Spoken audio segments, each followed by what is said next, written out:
At eto na nga mga kababayan, tinapos na ni Joel Villanueva 'no, yung pangarap ni Cayetano na Diyos ko ba naman mga kababayan biruin mo naging Senate President ka pero hindi tumagal ng 3 araw. Naging Senate President ka pero hindi tumagal ng 3 araw. Tinuldukan, tinapos agad ni Joel Villanueva. Mga kababayan, 'no? Joel Villanueva pinaiyak si Petra. 'Di ba, Nanay Minda, hello po. Biruin niyo Percival Dange. Ayan, may love shout out and kay Ma'am Carmencita Lilam. Ma'am Miraflor Bumagat and kay Ma'am Diana Molina. Biruin niyo wala pang 3 araw, napalitan agad siya. Pasalamat nga siya nung House Speaker siya doon sa Kongreso. Nung House Speaker siya ay tumagal siya ng 15 months. Pero kahit tumagal siya ng 15 months, wala mga kababayan. Kinudita din siya. At alam niyo kung sino ang nagpakudita sa kanya? Si Sara. Pinalitan siya kay Lord Alan Velasco. Ayan, Sir Armond Lee and kay Araya Mili, hello po sa dyan, ma'am. Mama Jordan ng Japan, hello po. 'Di ba? Oo, Sir Kent, yung si Sandro Pahiya, yung journalist kay Sandro Supalpal. Kaya nga, 'di ba? Oo, napanood ko kanina. Sinagot siya ni Sandro Supalpal. 'Di ba? Siyempre kahit nga si Sharon Cuneta kahit nga si Sharon Cuneta mga kababayan, 'di ba? Galit na galit, biruin mo. Yung video nila na papuntang Mindanao na pagtulong sa mga mayors and governor doon sa Marawi, 'di ba? Ay ginawang picture. Sinabi na nakatanggap daw sila ng maleta. Sabi ni Sharon, "Diyos ko, nuknukan kayo ng kasinungalingan. Paano nangyaring maleta 'yan?" Yan yung picture na kung saan nagpa-picture ang taga-aviation na sinakyan nila diyan na helicopter ba 'yon or eroplano papuntang Mindanao, 'di ba? Oo.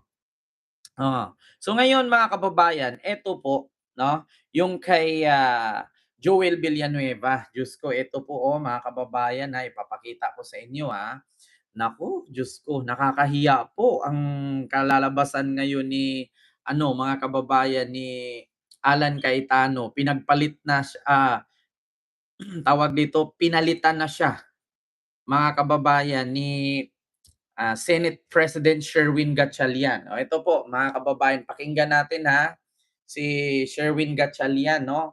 Nanumpa na bilang SP, no? Ito. At si Cayetano naman, mga kababayan, tanggap naman niya yung pagkatalo. Ito po ito. Senator Subiri and Senator Escudero to please join us. Yeah. Pamilya mo sa likod. Ayan na, nanumpa na. 'Di ba? Mga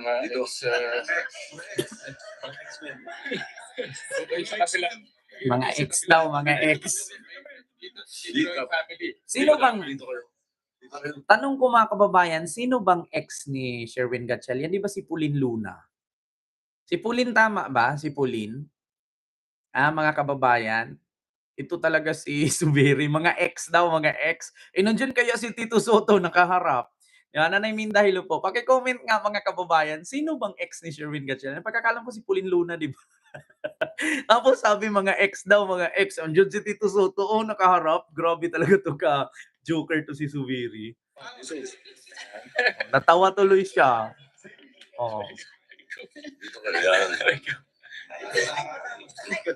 Si Bianca, kay Rex. Si Pauline, di ba? Si Rex ba? Si Rex Gatchalian ba?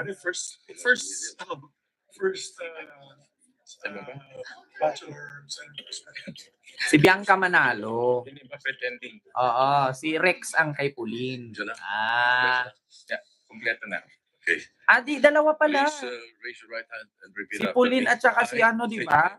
I, Sherwin Gatchalian, having been elected to the position of Senate President, having been elected to the position of Senate President, do hereby solemnly swear do hereby solemnly swear that I will well and faithfully discharge, that I will well and faithfully discharge to the best of my ability, to the best of my ability the duties of Nanay my Minda, present hello po. position the duties of my present position and of all others I may hereafter hold and of all others I may hereafter hold under the Republic of the Philippines, under the Republic of the Philippines, that I will support and defend that I will support and defend the Constitution of the Philippines, the Constitution of the Philippines, that I will obey the laws, legal orders, and decrees that I will obey the laws, Legal orders and decrees. promulgated by the duly constituted authorities promulgated Oo. by the duly constituted authority. O, pakinggan nyo yan ha, yung mga pinanunumpaan ng bawat politisyan.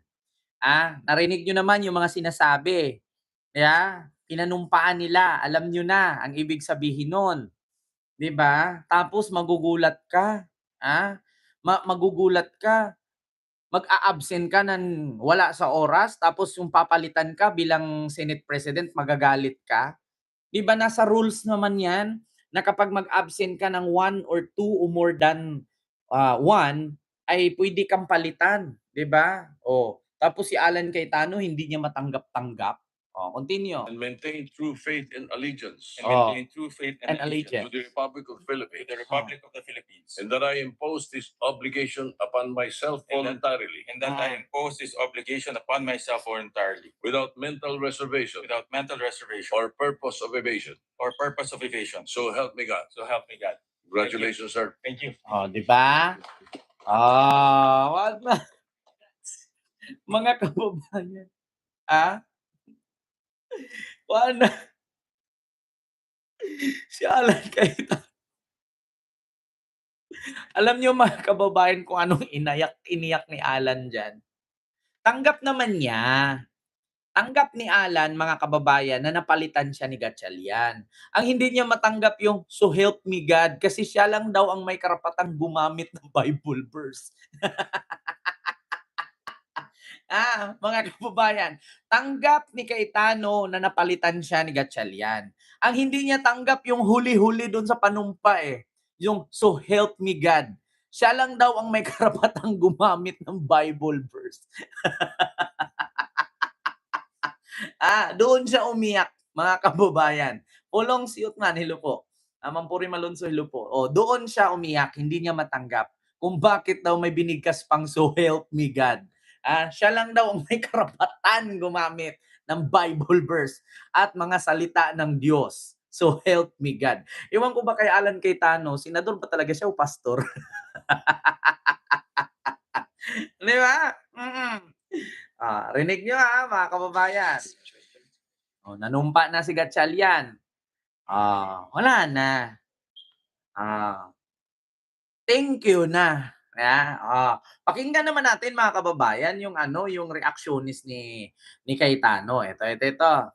Even before the Senate power shift, Alan Peter Cayetano had already acknowledged he was set to be replaced as Senate President after Senator Joel Villanueva shifted support to the Gatchalian bloc. Kumuha tayo ng detalye mula kay Isaiah Mirafuentes live mula sa Senado. Isaiah, anong latest? Yan na. Kaya po bago pa man nga maganap ang botohan sa bagong Senate President dito sa Ma'am Senado, Arlene, hello naglabas po. na ng pahayag si Ma'am Lily former Senate Tonini. President Senator Alan Peter Cayetano na tinatanggap niya na ng bukal sa loob na mapapalitan na siya ngayong araw. Tanggap pala niya na bukal sa loob at hindi siya pumasok. Sige nga. Kung tanggap niya ng bukal sa kalooban niya na mapapalitan siya sa araw na ito, bakit hindi siya pumasok? Sa madaling salita, baka nga tatalo na siya baka nga tumalo na sa tulay ni tulay ni Diskaya dun sa Taguig. Tingnan natin mga kababayan. Over cholesterol in as early as 4 weeks. Pinaiyak ni Villanueva si Cayetano. Gabi po, Luzon, Visayas at Mindanao. Hmm. Sa wakas, natuldukan na ang 2 linggong kalituhan. Grabe si Mel Tiangco, sa wakas natuldo ka na, ah. Na kita mo mga kababayan, si Mel Tiangco, ah, pinagtawanan si Alan, kita niyo, mga kababayan. Ito si Mel Tiangco natatawa, samantalang si Alan Cayetano umiiyak. Sa wakas, ito, ulitin ko, pakinggan ninyo. Magandang gabi po, Luzon, Visayas at Mindanao. Ah. Sa wakas, natuldukan na ang 2 linggong kalituhan sa kung alin ang tunay na mayorya sa pinatawag na special session sa Senado ng Kita niyo. Si Mel Tiangco na naputol, natatawa talaga siya. Siyempre nagbabalita siya. Talaga ang lakas ng asar dito sa kay Mel Tiangco. Alam mo yung siyempre nagbabalita ka, seryoso, pero natatawa. Kung napanood 'to ni Alan Cayetano ngayon, baka biglang batuhin ng remote yung TV. Ay naku, Mel Tiangco. Oh. Sa wakas, natuldukan na ang 2 linggong kalituhan sa kung alin ang tunay na mayorya sa pinatawag na special session sa Senado ng Pangulo ngayong araw. Noong unay pitimpa ang bilang ng mga senador hanggang dumating si Senador Joel Villanueva Ayan. ang nakiboto sa pagluklok kay Senador Win Gatchalian bilang Senate President. Sakit. Live mula sa Senado, Ayan. nakatutok si Sandra Love. Ayan na. Mel Emil, nahalal nga pong Senate President itong si Senador Sherwin Gatchalian. Ito ay matapos nga po silang makabuo ng 13 senators. Ayan At na. ang pinakabago pong nadagdag dyan ay si Senador Joel Villanueva. Di ba? Iyak Cayetano, iyak. Maagang nag-inspeksyon para sa seguridad sa loob ng Senado bago magsimula ang special session ng Kongreso na ipinatawag ni Pangulong Marcos. May mga K9 units na nagsagawa ng sweeping sa loob ng session hall. Alas 9 ng umaga, dumating ang majority senators sa special session. Sina Senador Sherwin Gatchalian at 11 iba pang senador na kaalyado niya. Maya-maya pa, dumating si Senador Joel Villanueva na nauna nang nasabi noong weekend na dadalo sa special session. Mel Maingay Jazz, siyang sino po sinalubong sa'yo ng mga dyan? miyembro ng bagong mayorya. Pero Jensen. bukod sa kanila, wala nang ibang senador na dumating. So, sa mga taga-Jensen mag-ingat kayo dyan. Huwag kayo magpalin lang sa mga DDS. Pag may nakita kayong mga DDS dyan sa Jensen, ibaunin nyo sa mga crack-crack na daan. Kaya bakante ang upuan na para dapat sa grupo ni Senador Alan Peter Cayetano. Hindi talaga sisipot si Alan, Diyos ko naman, mga kababayan. Hindi talaga sisipot yon. Bakit? Sa sobrang kahihiyan. Biruin mo tuwang-tuwa pa siya. Tapos, biruin ninyo pinapunta niya si Bato. Nagkadapa-dapa pa. Alam nyo, natatawa ako mag-isip. Biruin nyo, talagang si Alan, hindi nasisipot yan. Oo. Dapat, sabi nga niya, nagre-resign na siya, tinanggap na niya yung pagiging pagkatalo niya. Dapat mag-resign na siya pagiging senador. Bakit? Biruin niyo kung anong ginawa niyang kahihiyan sa Senado. Si Bato nananahimik sa kabundukan. Si Bato nanahimik sa kabundukan, pinapapunta niya sa Senado. Tapos nagkadapa-dapa pa sa hagdan. Diyos ko, mga kababayan. Biruin nyo nagkadapa-dapa pa sa hagdan, kailangan pa nila magpaputok para makatakas ulit. Para lang maging Senate President siya. Tapos, Diyos ko, alam nyo, sa reaksyon ni Bato ngayon na napalitan si Cayetano, isa lang sabihin ni Bato, pisting yawa ka, Alan. Bakit? Pinapadapa-dapa mo pa ako, naghingos-hingos. Bukag o kayang butas ng ilong ni Bato, lumalaki yung gumagano, sugat daliri, nagkadapa-dapa sa Tapos, malayo lang 3 araw na palitan siya. Di ba, kita nyo? Kita nyo, nagkadapa-dapa sa hagdan si Bato, karipas ng takbo. Tangina. Pinasakay ako ni Alan. Sumakay ako sa van ni Alan kasi iboto ko daw siya. Tapos nagkadapa-dapa sa hagdan, tapos nabalitaan ni Bato ngayon napalitan na si Alan, putang ina ka Alan. Sana hindi na ako pumunta diyan sa Senado, Alan. Bakit? Muntik pa ako mahuli ng NBI. Pahamak talaga 'to si Alan. Nagkandapa-dapa pa si Bato. Oh, continue. Dahil 13 na ang mga senador, may sapat na bilang para maghalal ng Senate President. So sa madaling salita mga kababayan, utu-utu talaga si Bato, no? Kapag DDS talaga, utu-utu. Biruin mo pinapunta ka ni Alan, tapos nung panahon na hulihin ka na, wala ng pake si Alan. Ayan ang tandaan ninyo mga DDS, yung mga nagtatanggol ngayon sa mga DDS politician, ito isipin ninyo. Imagine niyo si Bato. Si Bato pinapapunta ni Alan para iboto siya pang 13 para maging Senate President si Alan. Noong naging Senate President si Alan, wala nang pakialam kay Bato. Hindi alam ni Bato kung paano siya tatakas. Di nagkadapa-dapa sa hagdan. Kung wala si Robin, di nahuli na si Bato ngayon. Di nasa dahig na sana si Bato. Pasalamat siya na si Robin. Pero si Alan, wala na. Live na lang. Wala pake. President, I rise today Mm. to nominate Senate President Pro Tem Sherwin Gatchalian as the President of the Senate of the Philippines. All those in favor of Senator Sherwin Gatchalian as Senate President of the Republic of the Philippines, say aye. Aye. All those against, say nay. The ayes have it. Senator Sherwin Gatchalian is declared Senate President of the Republic of the Philippines. Diba? Baka sabihin na naman yan ni Cayetano ngayon, hindi po pwede maging Senate President yan. Bakit? Kasi sila lang, wala kami. Kasalanan mo na yan. Di ba?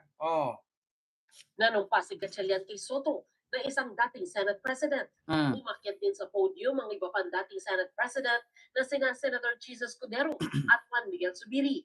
Sinaksihan naman ng ina at pamangkin ni Gatchalian ang kanyang oath taking. Pasalamat ako sa ating mga kasamahan at sa tiwala na binigay nila sa atin. At kita naman natin tuloy-tuloy yung trabaho. Sumunod na nanumpa bilang Majority Leader si Zubiri. Si Soto naman ang pumalit kay Gatchalian bilang Senate President pro tempore. Senior Deputy Majority Leader naman si Senator J.V. Ejercito at Deputy Majority Leader si Villanueva. Nang matanong si Villanueva kaugnay sa kanyang naging desisyon na umanib sa mayorya, Diba? Sabi ni Joel, work. Si Alan, work. Dapat gumanon si Joel, work. Si Alan, work. Diba? Sabi ko nga sa inyo mga kababayan, yung mga sinasabi natin, totoo yan. Ito ang totoo lang, delikado si Sara. Ito 13 na to 13 na to. Delikado si Sara ma-convict. Diba? Oo, tama. Totoo po yan, Ma'am Arlene. Kasi bakit? Ganito po yan Ganito yan, sa totoo lang. Tama ang desisyon ni Joel Villanueva. Sa ngayon kasi, wala pa naman siyang kaso. So, mananatili na si Joel ay inosente. Ito gusto ko lang i-clarify mga kababayan. Doon na tayo na ang pangalan ni Joel Villanueva ay sangkot sa flood control. Pero sa ngayon, wala siyang kaso, mananatili siyang inosente. Huwag natin husgahan ang tao hanggat hindi pa siya na-convict. Diba?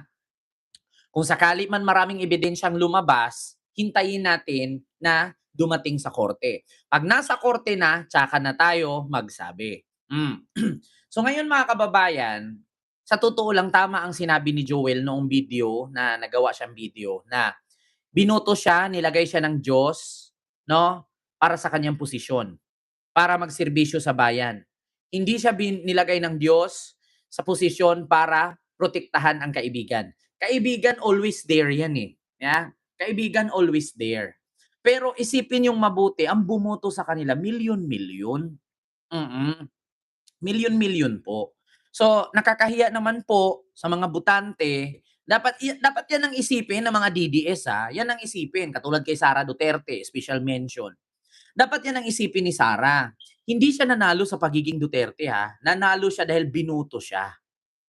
Totoo po yun kasi kung Duterte lang ang basihan, Diyos ko naman, guys, Kita nyo naman, 'di ba? Dapat 'yun ang isipin ninyo. Binoto kayo ng Pilipino. Binoto kayo ng milyon-milyong Pilipino, dapat suklian nyo yung bumoto sa inyo. Ah, katulad sa ginawa ni Joel Villanueva. Yeah. Yung ginagawa natin dito, boss.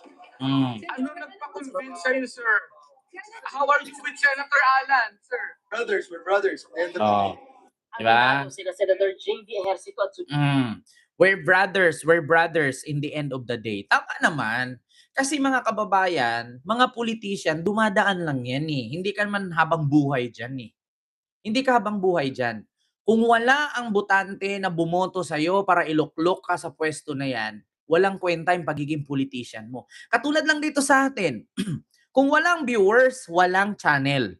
Kaya nga, hindi mawala ang shoutout natin. Marami kang nagsasabi, ang tagal-tagal mo naman mag-start ng topic. Puro ka shoutout. Mas mahalaga ang tao. Alam niyo, ang sarap kesa pakiramdam pag na-shoutout. 'Di ba? Ang sarap sa pakiramdam pag na-shoutout. 'Yun ang totoo, 'di ba, Ma'am Susan Vergara, Ligaspen Replis TV, hello po. Oh, 'yun ang totoo. Ang sarap sa pakiramdam.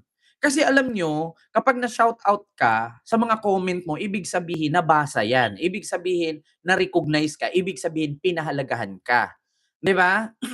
Hindi man kayo nagkikita ng hindi man kayo nagkikita ng personal, at least nabasa yung comment mo. Ganun lang yan eh. Kaya sa totoo lang, hindi po sila magiging politician dyan kung hindi sila binoto, di ba, Ma'am Nida? Oo, Ma'am Darlene, Ma'am R. Villegas, Ma'am Susan Vergara, Ma'am Arlene, Ma'am Alma Alcantara, Reflis TV, di ba? Ganun yun, mga kababayan. Pahalagahan mo yung mga taong naglagay sa iyo diyan. Which is tama man ang sinabi ni Joel. Tama man 'yan, 'di ba? Pero mga kababayan, lahat naman po tayo, Diyos ko, wala namang perpekto sa atin. Maskin pari, may kasalanan din. Maskin sino sa atin, mga kababayan, hindi pa tayo pinanganak, no? May kasalanan na tayo. Kaya nga nagpapako sa krus si Kristo, 'di ba? Para iligtas tayo. Para pagbayaran ang kasalanan natin sa pamamagitan niya. So hindi pa tayo pinanganak, may kasalanan na tayo. Doon na tayo sa si Joel Villanueva, sangkot sa flood control. As long at hanggat hindi pa siya kinasuhan, mananatili siyang inosente. So kung may kaso na at tuloy-tuloy na, alam nyo na. Diba? Polong Siutman. Sir Gerardo Ramirez and kay Christine, hello po. And kay Ma'am Florifin. May galab shout out po. Mamalot, hello po. Ganun yun. Continue. na sila ang kumausap kay Villanueva. Wala umanong kapalit ang pagsama nito sa mayorya. So aminado si GB Ejercito at si Subiri na sila ang kumausap kay Joel Villanueva. At ito nga dagdag ko pa, mga kababayan. Dagdag ko pa. Hindi nyo ba alam na may dalawa pa na babae at lalaki na gusto talagang lumipat sa majority? At ang pagkakaalam ko nga doon, si Camille Villar at si Mark Villar. Pero may isa pa, bukod sa lalaki at babae, si Amy. Si Amy Marcos. Kaso lang, mga kababayan, wala sirang-sira na si Amy. Mahirap, sa totoo lang, di ba, Ma'am Rosana Ragudo na Naiminda, Ma'am Alma, hello po. Di ba, sa totoo lang, wala na. Wala na si Amy, mga kababayan. Sirang-sira na. Alam na kasi ng tao alam na ng tao na si Amy namangka sa dalawang ilog. Pag kaharap niya mga Duterte, friends sila. Pagkaharap niya ang kabilang grupo, friends sila. Pero doon lang ako nadismaya kay Amy kanina. Nilapitan niya si Subiri, nilapitan niya si Tito Sen. Tapos kinawayan niya si GB Ejercito. Tapos pagdating kay Gatchalian, hindi talaga niya pinansin. Tinapik pa nga siya. Tinapik pa siya. Hindi talaga niya pinansin. Grabe talaga si Amy. Sa totoo lang, mga kababayan. Akala mo, alam niyo yung feeling huy Amy, no? Magkaroon ka naman ng kahihiyan sa sarili. Senador ka lang. Kung walang taong bumoto sa'yo, hindi ka maging ganyan. Tapos, biruin mo katagal-tagal mo na maging bilang senador dyan, hindi ka nga naging Senate President, tapos yung Senate President, idididma mo. Diba? Huwag ganun. Oo, hindi porkit kapatid mo presidente, sabihin natin kapatid mo presidente, binaboy mo rin naman. Kaya nga, diba, tignan nyo, mga kababayan, wala. Wala talaga, mga kababayan, puro akala mo magpa-feeling siya. Tinapik siya ni Gatchalian ganyan, hindi talaga niya inano, 'di ba? Hindi talaga niya pinansin si Gatchalian. Imbis na ginanon siya ni Gatchalian, tinapik, wala, nilagay na lang ni Gatchalian yung kamay niya sa bulsa. Wala talaga si Amy. Tapos ngayon may balak ka pang lumipat sa Gatchalian Black? Wag na oy, manatili ka na lang butterfly. Oo, manatili ka na lang ikaw. At saka dati yung mga urban legend na usapin, yung sinasabing si Amy daw hindi anak ni Fem, ya, hindi daw anak ni Fem si Amy. Parang maniniwala na ako eh. Yeah, parang maniniwala na ako. Bakit? Alam niyo sa totoo lang mga kababayan, no? Lahat naman tayo may mga kamag-anak. Lahat naman tayo may mga kapatid. Lahat naman tayo minsan sa mga kamag-anak natin at mga kapatid natin hindi tayo nagkakasundo, hindi meron tayong mga bagay na hindi pagkaintindihan. Pero biluin mo, yung kapatid mo presidente yan eh. 'Di ba? Presidente ng Pilipinas yan. Yan ang pinakamataas na antas sa lipunan ng ating bansa. Tapos imbes na biruin mo ha, kapatid mo presidente. Ginagalang pag dumaan, hinuyukuan ka. Tapos yung mismong kapatid mo, kinikilala mong kapatid mula maliit ka pa hanggang paglaki, sisiraan ka sa harap ng publiko. Tama ba yun bilang kapatid? Tama ba yung gawin ng kapatid mo yung ganon? Okay lang kung si Bongbong Marcos ay senador lang, congressman lang, mayor lang. Pwede mong ganyanin. Presidente yan eh.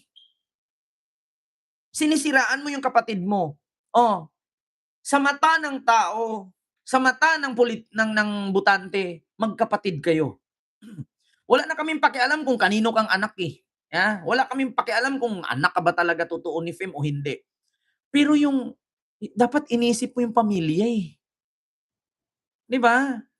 Kasi presidente yung tao eh. Kaya doon ko napagtanto na yung kwento ni Cain at ni Abel. Yeah? Si Cain at si Abel. Yeah? Parang ganun eh. Pasalamat, alam niyo sa totoo lang, pasalamat tayo na si Amy ay babae. Kasi kung naging lalaki yan na naging kapatid ni Bongbong, baka nga hindi natin malaman-laman yan ang magpapatay kay Bongbong. Sa totoo lang. Pasalamat tayo na si Amy ay babae. Kung naging lalaki yan, yan pa siguro ang... Naku, ayaw kong bigkasin si Nanding eh. Ayaw kong bigkasin si Nanding Kuangko. Sa totoo lang. Di ba?